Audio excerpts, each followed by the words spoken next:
today in a world marketplace where innovation reigns king.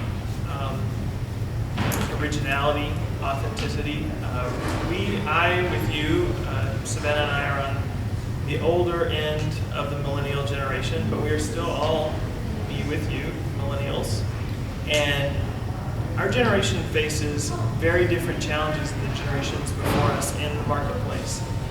Different things drive our economy than our parents and our grandparents and what our lawmakers actually think. But let's talk a little bit about pop culture. Before we jump into this, let's talk a little bit about pop culture. Free associate. What do you think? Give me some things you think are hugely valued or like in the spotlight in pop culture. Give me something. Bieber. Okay, Justin Bieber, right? What? I was gonna say gossip websites. What websites and Gossip websites. yeah, okay, gossip websites. What else? Trends, Yeah, what kind of trends? like clothing, music. Clothing, music. Give me one more. It was Minecraft, so I can't even see it. Good one. Nice. So the thing with the 21st century and being a millennial and all the things that roll with that is we're all seeking to find, individuality, meaning. It's this thing with our generation. Hello. It's this thing with our generation trying to find place, be different, make your mark. That's this whole one cross section of the many things that make being a millennial. And for us, we see the world very differently. So we're going to talk a little bit about that. We might have to change our topics a little bit, but I think we can make it work for these guys. I thought we might have a room full of fine arts majors, which I'm kind of glad we don't actually. So that's good. It's a nice change of pace. Yeah, actually. So why don't we jump in a little bit and talk about, just move to the next slide.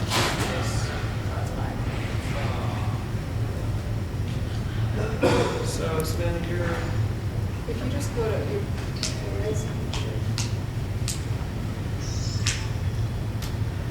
Wow. okay. Let's jump in. Okay.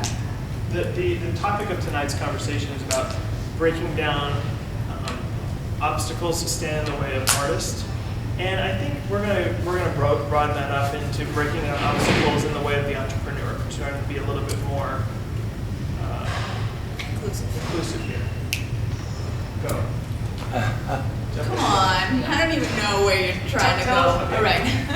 I used to do that during class. I All used the to time. say, At least I and have a little more context. Here it's my life. I can tell you about my life. I was born on July 23rd. Tell us a 1991. little bit about what your struggle has been or what led you to entrepreneurship. Okay. Are we going to talk about my presentation? Because it's going to be the same slides, the same press slide. We'll get there. All right. Just give me the two bits now. Okay, here it is. So, I'm a drummer, and I have been for more than half my life. That's one of my favorite things to say about myself. I grew up in a town only 20 minutes away, and I did the public school band thing, and I was pretty great in high school, and I took some private lessons, and then I decided to come to school, and I figured I'll come to school for music. I like doing that, and I'm one of those weird people who decided to make my passion also my job. How many of you had, an art class in school, or maybe played an instrument, or did drama, or dabbled in the arts a little bit? Raise your hand high. Hello. Raise your hand high. Be proud. Hey, cool. Right. So, arts, it's an attractive thing. It's something that we all wanted to participate a little bit in our lives, but few of us decide that that's the path we want to take. Okay, so pause. Okay. Push pause. Okay. And that's due in part because the difference in our generation, the difference between the millennial generation and our predecessors, the way we view the arts as a plausible career field. People in music really do face this. For some reason, the visual arts maybe have less of a struggle, but musicians, we really face, what do you mean you want to be a musician? It's like every parent's worst nightmare. Right. Exactly. So on that thought, it's not just our parents that say, what do you mean you want to be a musician? Or how are you going to pay the bills with that beautiful painting, you know? But also, you know, just look at the trends in school nowadays. Programs are being cut left and right. You know, arts programs, you know, outside of school are not being funded anymore. We're putting a lot of research and time into STEM, into standardized testing. And so now to come out the other side and say that you want to do an arts endeavor through a business perspective, people are like, what are you talking about? You know, it's like going to a party and everybody's asking, who invited you? So that's the obstacle that we're facing. Right, and that's the see some heads going up and down. Yeah, that's the well, some people say that that's the monolithic obstacle we face is how are you going to make your art, make money from your art, or how do you think that you've probably heard any one of these comments. How do you think that you're good enough to make it in art? You know, you're not Michelangelo, you're not, you know, Yo-Yo Ma, you're not one of these great people. What makes it that you're going to do it? Then you have society saying, but we need more emphasis on math and science, and you know, if you're smart, put your efforts there. That's where it's going to be. There's all this chatter. I talk a lot about chatter in society about what's all, you know, what is everybody saying about what we're doing. The reality is, it depends on how you look at the situation. Because the way that I looked at it when I left grad school as a music performance major was, wow, this has almost been a really huge, stunted the field. A lot of less people may be going into this direction. Less people may be trying to enter the marketplace in this way. So what can I do that is different? Maybe it's not what your standard is or your standard is. What can I do that I love that's different? And I'm going to see if it works. Because I don't think there's are many people in the arts pursuing some of these pathways as there were in the past. An email. Somebody go on. Okay. All right. Oh, with me. Pretty popular.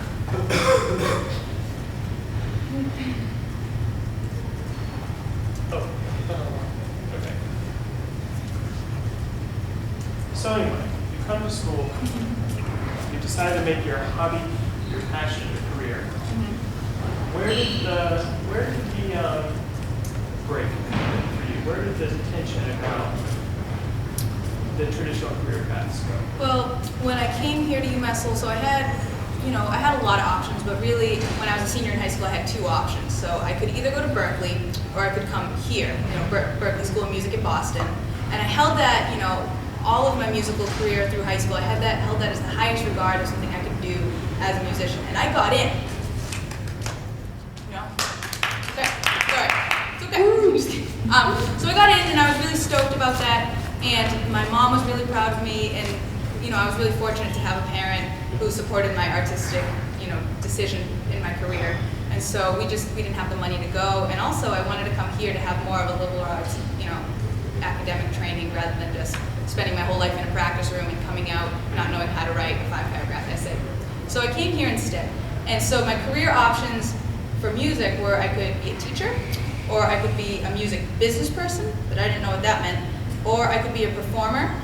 Well, I like playing the drums anyway. I hope to still perform in whatever I do, so I'm not going to choose that one. Or I could be a sound recording technology person. And I didn't really like calculus that much, so I decided not to do that. So I decided, well, I could be a teacher. That's awesome. Of my 4 choices, that's the one that sounds the best, and so I'm going to do it. And I started feeling resistance when, you know, it seemed like my only career path was that I was going to go be a general music teacher. And that wasn't what I was passionate about. And so I was feeling now tension. Pause on that. Hold that thought. Because we're going to make a point here. I do this all the time. She's not offended, actually. Nope, I got it. So in your career, wait, do you have a question? No, pause. Oh yeah. Pause. We're all freeze-framed, all right. So in your curriculum right now, in your degree that you're pursuing, there's a lot of standard things that people are doing, right? I'm sure there are like standard kinds of jobs that everybody's trying to get. And it becomes, as you continue to specialize, if you go on to more education or you are specializing in an area within your field, sometimes you can feel like you're being pushed through a funnel. You know, just the hallway gets a little bit smaller and a little bit smaller, and all of a sudden you're kind of all single file. I hate that, and I rail against it. I cannot, it's one of the fundamental things about me. I cannot thrive in that environment. And I think maybe because you're sitting here tonight, you might also identify with that in some way. And it's exacerbated if you're an artist too, because now when I decided to pick something that was my passion and make it my job, and suddenly I feel like I've entered this factory model and I'm going to go get certified to teach in a school from 7 a.m. to 2 p.m. That was the worst thing that happened. And so suddenly I was feeling this tension in where I wanted to be creative and I wanted to be an artist and I wanted to be an individual and share my skills with people, because Pablo Picasso once said, you know, if you have a gift and you don't use it, you're going to lose it. So that freaked me out. So I felt this tension knowing that I didn't have any other available options. And so fortunately in my grad year, I learned about the difference makers and I learned that there are other options.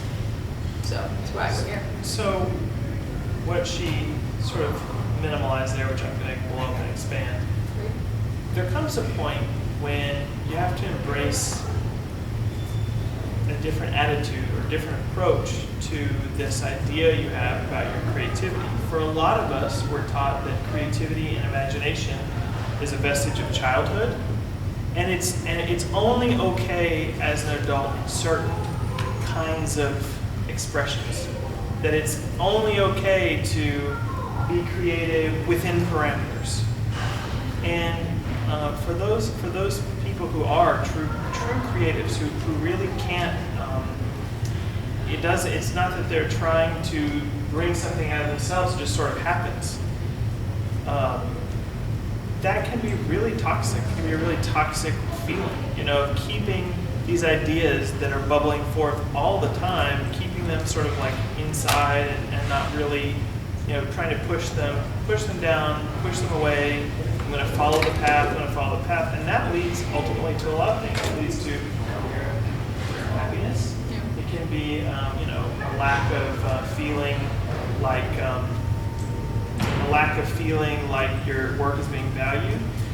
There's a new study that's recently been released. I think it was University of North Carolina, Chapel Hill, saying that our parents' generation would change jobs maybe like 5 times in 20 years, but our generation, by the time we reach the age of 50, will have held on average up to 24 different jobs. So what causes this desire, for a change of scenery? What causes this need to switch it up, to change of venue, and I think it's because it's trying to find a job or trying to find a career outlet that fits us, that individual identity that we worked our lives to create, or that we feel about ourselves, or that we have, I can see it like in every person here, like your signature stamp of your style, your whatever, trying to conform that. We, for some reason, just can't abide by that rule, that we have to give it up when we enter the workforce. So Savannah hit a point in my class, I think it was, I'll take credit for it anyway, but where these fighting, this need to create, need to perform, need to make music, these other passions, and not wanting to be, pigeonholed into one career field, they just really came together, and we asked some really rough questions that were really introspective, and finally, everyone in class kind of arrived at this decision of, I have to think about my creativity as an asset, and I have to amplify it and take it as far as I can. Then let's see what happens with the work or the life or creativity that comes with that. Developing a plan. So, let's talk a little bit about how to process. I mean, it's all well and good when you have an idea up in your head, but let's talk more rock. Let's make this idea into something actionable, and if we're thinking in terms of entrepreneurialism, I guess into something profitable. Not even just monetarily speaking with that kind of capital, but social capital. If you're into that kind of thing, if you're into helping people, or if you're just into doing something that you feel passionate about, that kind of reward as well. So I think developing a plan. I mean, I don't know. You gotta do it. I don't know where you're going. All right. Help So, me. That's okay. I outlined it. So let's back it up here. We have an individual identity. We have this sort of individual sense of creativity that we really can't seem to stop, or we're constantly experiencing. We realize we don't fit into a particular mold. Then we realize, okay, we're interested in this idea of entrepreneurship that's very elusive and very seductive, and saying, wait a minute, what if I could write my own path, a career as individual as I am? And we say, okay, I want to do that. And then you come up with a concept or an idea. Between you, where you are at the time you made that decision, and where you want to be, are all these, I like to say challenges, really, I guess one of the obstacles, these challenges. And you have to get there, right? Between point A and D is B and C. You got to get along the way. I think a lot of times, this is where creative entrepreneurs, especially, in all industries, but especially in creative fields, because we're so big picture oriented and not usually as detail oriented, we drop some of the points along the way, and that is where it becomes really hard, I think, to see these ideas all the way through. So the next thing is developing a plan.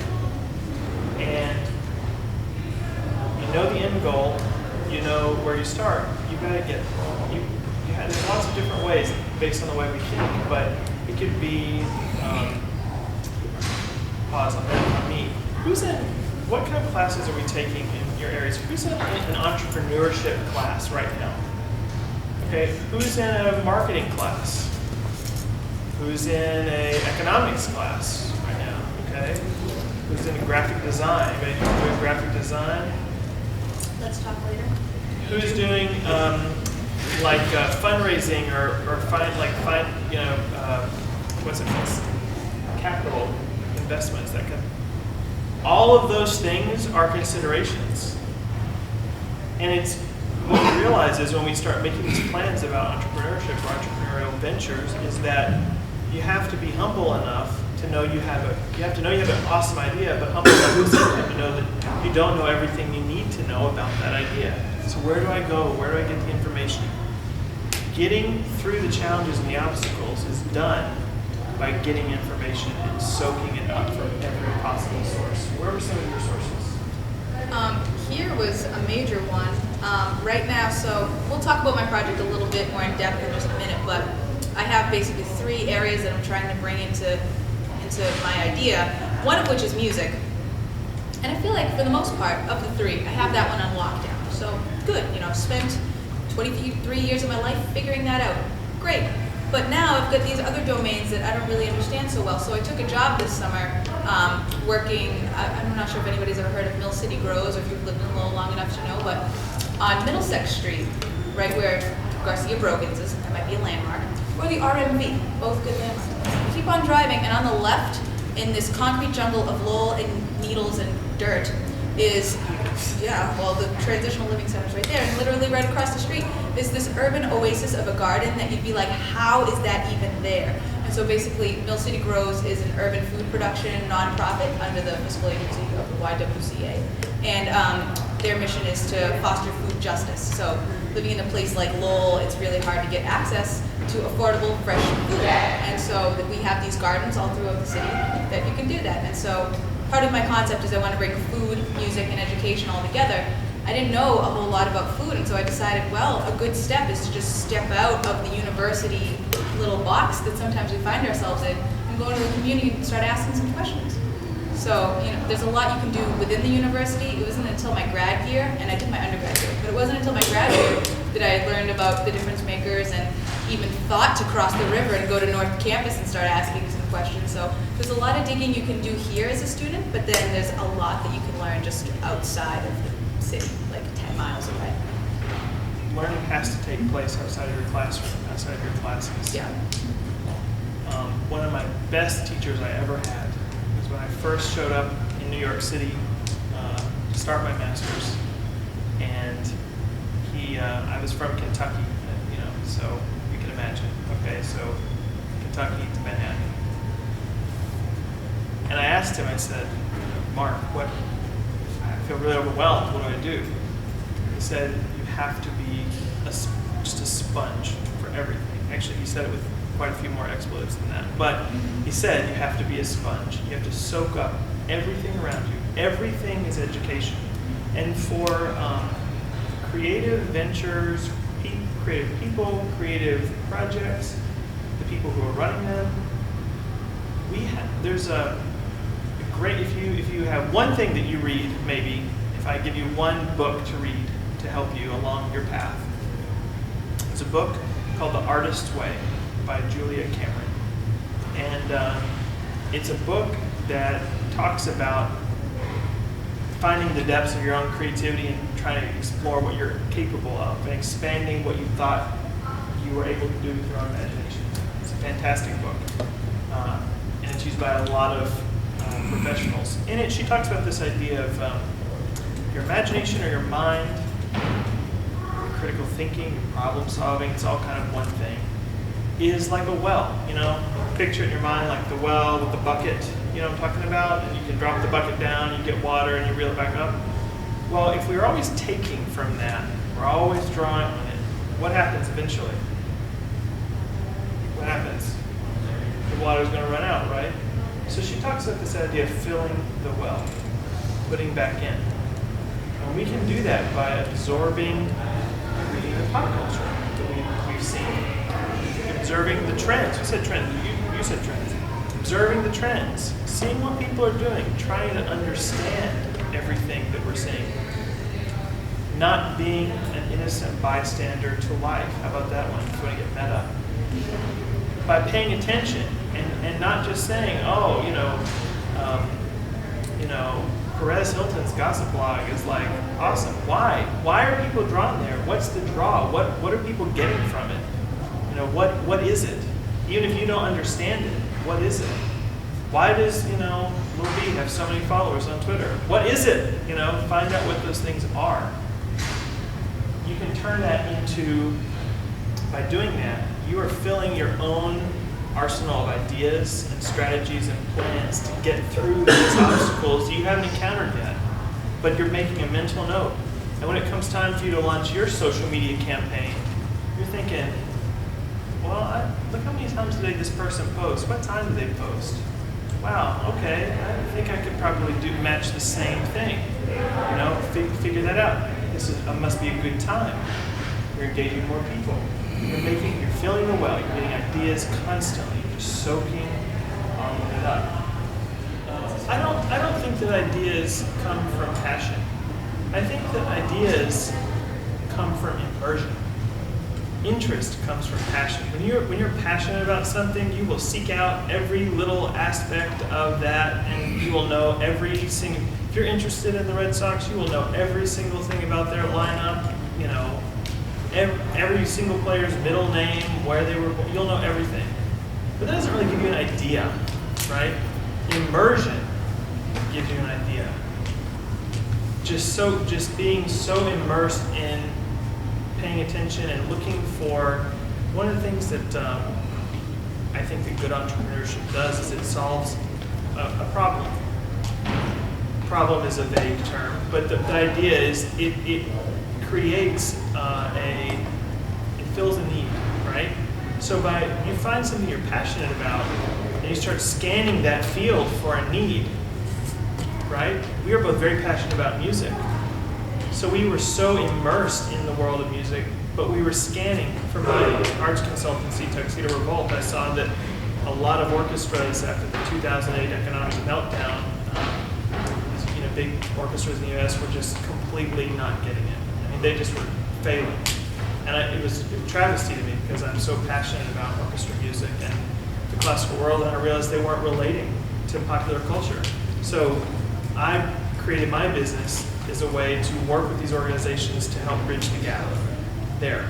I'm immersed in the culture, I'm passionate about the culture, I'm immersed in all the goings-on of that industry, that culture, and I found an area that needed to be addressed, needed a solution. So anyway, did you get it? I just don't know how to make it go on I there. got it. You know, I'm a musician. I don't do anything else. These are the jokes, people. These are the jokes. Here you go. Go. All right. John Morgan, Yes. I got a quick question for you. From the artistic side, right? There's this balance between doing something that you love and doing it because that's what you want to do, and trusting that there's going to be an audience. The other side of that is doing something that you're steering to what you believe as kind of a market need, and maybe not as Right. No, passionate about. How do you balance between that so that you can come up with something? Well, I think that I think for all creatives now, because the recent economic events since 2008 and the recession and coming out of it, they've changed the game for everybody. It's not just in music. Everybody in all fields are experiencing things being very different. And what our generation, again, we're back to millennials. We said we'd have so many different jobs by the time we're 50. I don't think that's a sign of career instability. I think it's a sign of a different type of career. And the term that I kind of give to that is this idea of a portfolio career. So your question is, what you're saying is, I might be really passionate about something, I really want to pursue, and I think it's going to be a great idea, but sort of, how do I know that I'm not, how do I know that it's just not my own passion that's fueling this interest? Is that kind of what you're saying, or? To turn your passion, like using Savannah's example of the food truck, the 3 things in the food truck, there's a hope and an expectation that there's other people out there who care about that too, Right. who will come, participate, take advantage, hopefully pay, Yeah. turn it into something that they can make a living on. But how do you know? But how do you know? But how do you know, right? So, As opposed to just saying, there's some artists who, like to me, sort of like a Will Ferrell and others, they make this, it makes them laugh, right? And they put it out there, and there's this, as opposed to kind of steering it.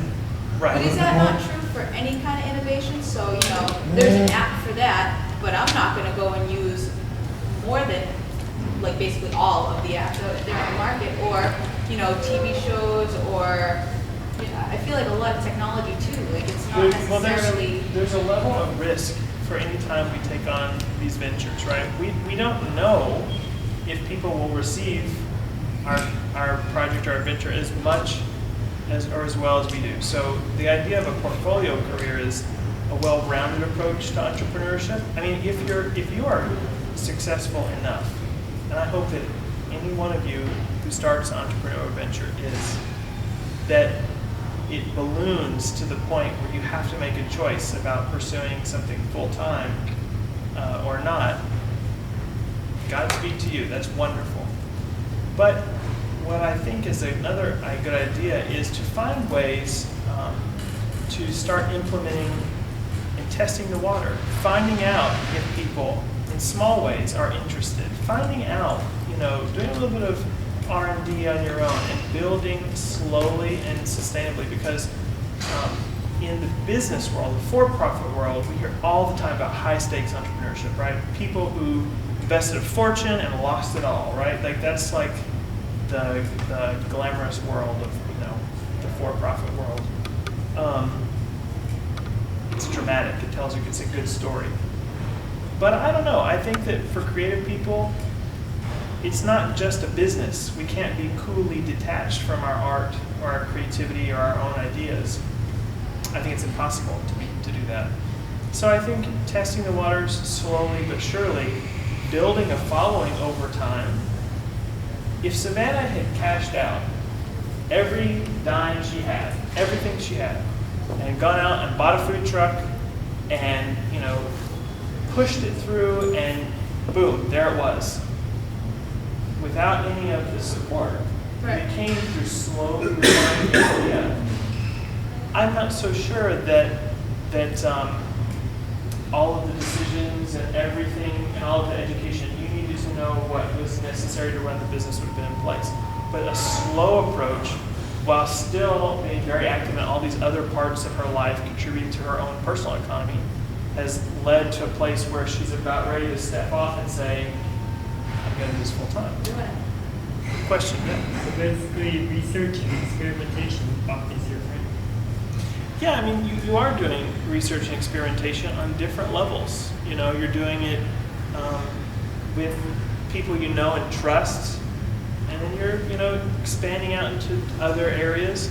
I wish I could be more, I'm trying to be very vague because we have people from all different, you know, areas in there. But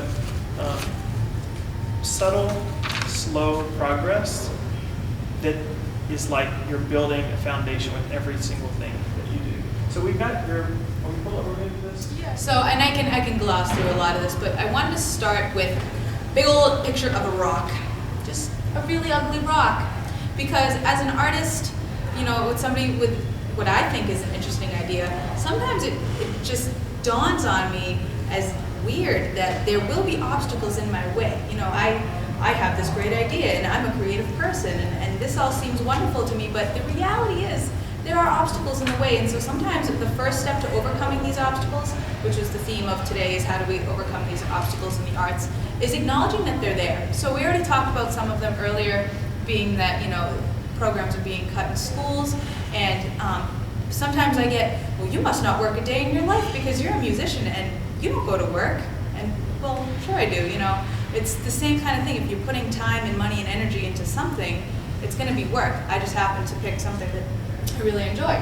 So I wanted to spend some time, and it's actually awesome that you guys are not necessarily Arts South Campus majors, because I wanted to present the idea to you from, you know, maybe as somebody who would be skeptical of an arts entrepreneurial venture. So if I come to you and I say, you know, I've got this great idea for the arts and it's going to make all this money, and you're like, oh really? You know, how am I going to measure that? How am I going to see startup, you know, costs growing and growing and growing, and how is this going to work? So basically, I wanted to share with you my idea. Oh wow! Through my pitch that I did before. Wow, that's good. Right, good. Keep clicking. You want to be my clicker? Good. So we can start with data. Like, I'm an artist, but I can start with data. So I'm going to go quickly through the pitch that I normally go through when I'm telling people about my idea. Okay. So I asked people a while ago back on social media, when you're thinking about Lowell, this place that we live, and food, music, and education, just because I had those on my mind and I love them so much, what comes to your mind? And so, you know, my nice Facebook community says, all these kind of things are what we have in Lowell already. So the bigger ones, if you've ever made a document like this, the bigger ones are the ones that people said more often, and the smaller ones are the people that just occasionally reported. But WUML, of course, we're thinking of UMass Lowell and the Folk Festival. So we've got things that exist in these three domains. And you're thinking, why these three domains? Why is food important? Well, we nourish ourselves, of course. And music and education, yeah, those are nice, but so what? What does it matter? But if you think back to, you know, civilizations and cultures that are really just at their root of what a community is, people in tribes, people in smaller communities that just have these commodities, they're never shy of food, music, and education. They're what bring people together more than anything else. So, just being a community lover that I am, I wanted to map them out and to generate some data and see what it looked like, but I noticed we really don't have anything that lives in the middle all of the time. So for food, you know, we've got all of these. For music, we're not shy on anything there, but literally nothing lives in the middle. And so that's where I saw this need. There's an entrepreneurial idea there. The Folk Festival, maybe we've heard of the Folk Festival, it's that thing in July, and it's amazing. If you're a commuter and you go home, or, you know, even if you're a resident here and you go home, you should come back to Lowell for the Folk Festival. It's really happening. So all of these things come together once a year in July. It's great, and then it's gone. It's just totally gone. And so if we were left with something that could unite all these three super important things, what would it be? And so I just decided I'm gonna have a food truck. So you heard a little bit about, you know, how I came here to school. I really loved education, I really love music and all this, but, you know, I don't want to get cut into some factory model, so what could it be? So when I was in John Morgan's class last year, we were diving through this, and I decided, well, it could be a food truck that's going to source local, healthy, nutritious food from community partners like Mill City Grows, who I've been working with. But more than just a food truck, because we have those, again, it's nothing brilliant, it's going to be a performance venue. So imagine like a fold-down stage that goes off the back of it, and every single time that the food truck rolls out, whether it's going to South Campus, whether it's going downtown, whether it's going across the river, whether it's going down on your street, there's going to be a live band playing off the back of it.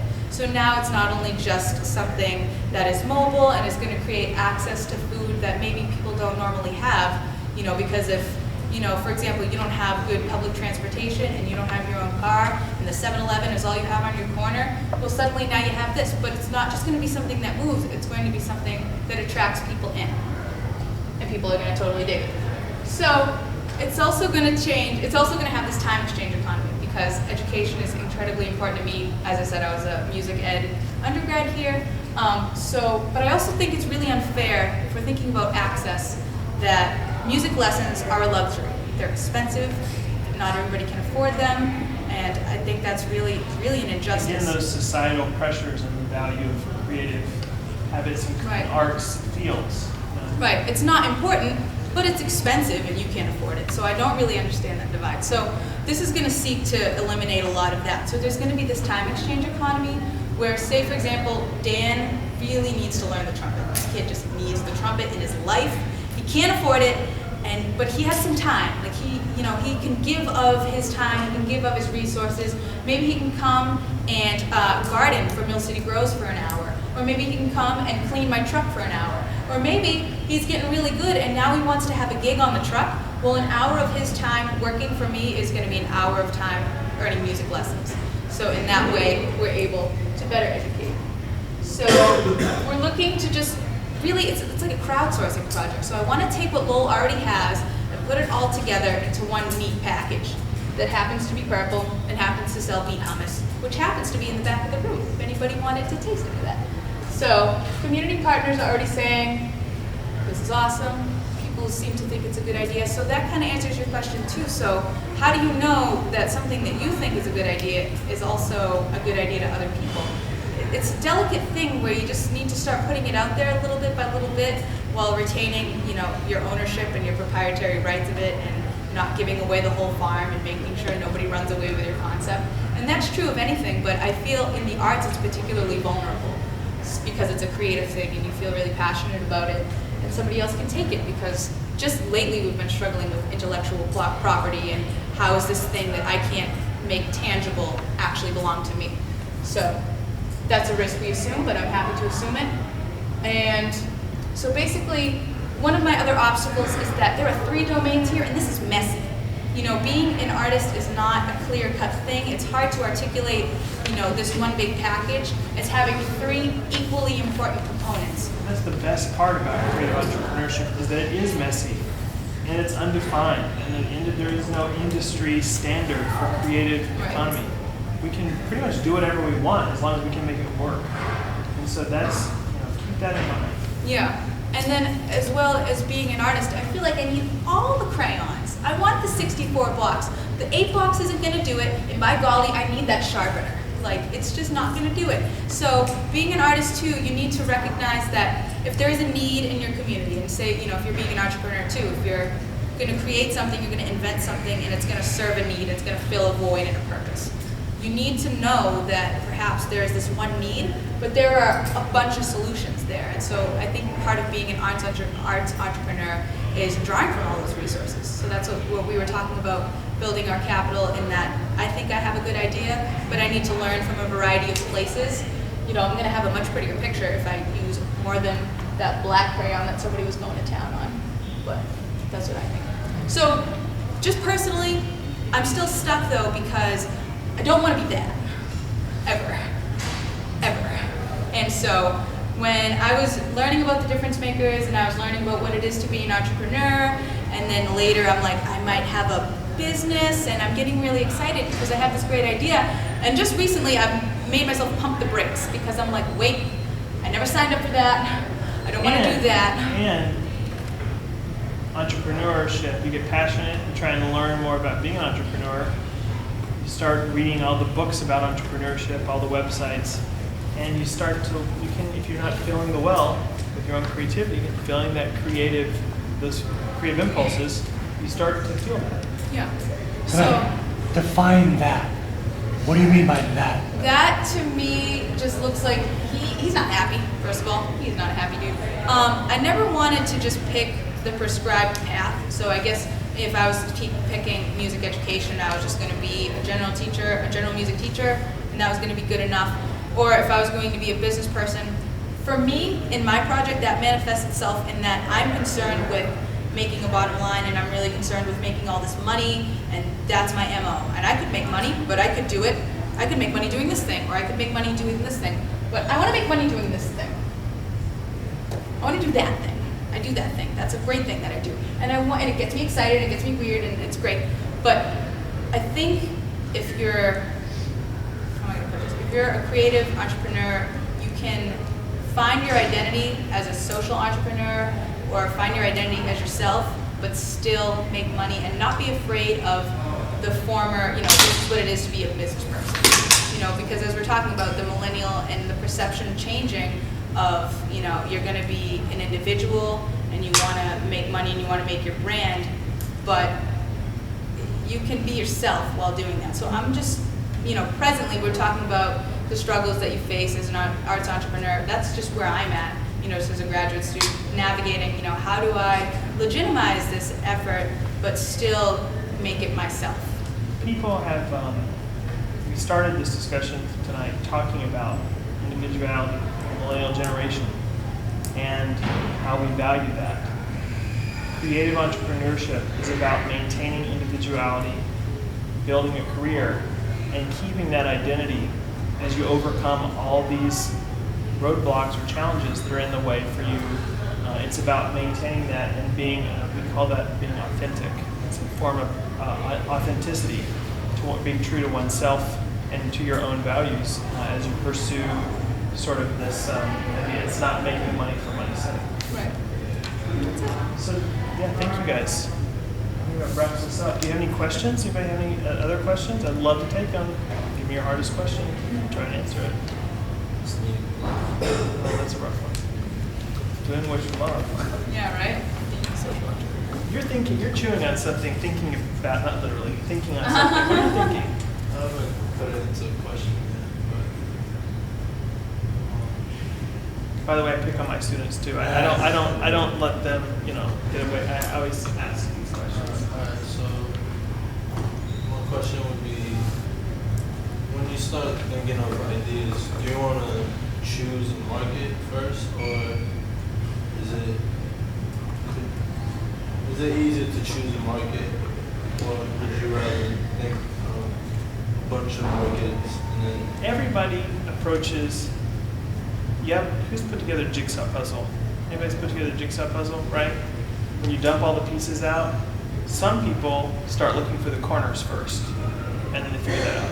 Some people start grouping all the pieces by colors and putting those together. Some pieces pick up the first piece that's closest to them, and they go through that puzzle piece by piece until they find the one that fits with it. They're all putting together a puzzle. Whatever works for you or appeals to your way of thinking is how you're going to want to handle it. Me personally, I think that the hardest things that entrepreneurial ventures seek to find are value, and value, like providing value for whoever the market is, wherever it is. And so to me that comes from making sure that they can solve a problem or solve some sort of inconsistency, or by doing that, by solving a specific problem, they create value, and then you can create your audience or build your audience. Or that's what Savannah did. She found a hole in our local culture, sought to fill it with this idea, and then built the following for the idea that came with it. But that's her approach. It doesn't always have to be that way either. So that's a good question, though. It's a great question. Anybody else have anything? No? No? Okay. We'll be hanging out too if you want to come up. Yeah. Well, thank you guys for having us tonight. We hope you enjoyed the discussion.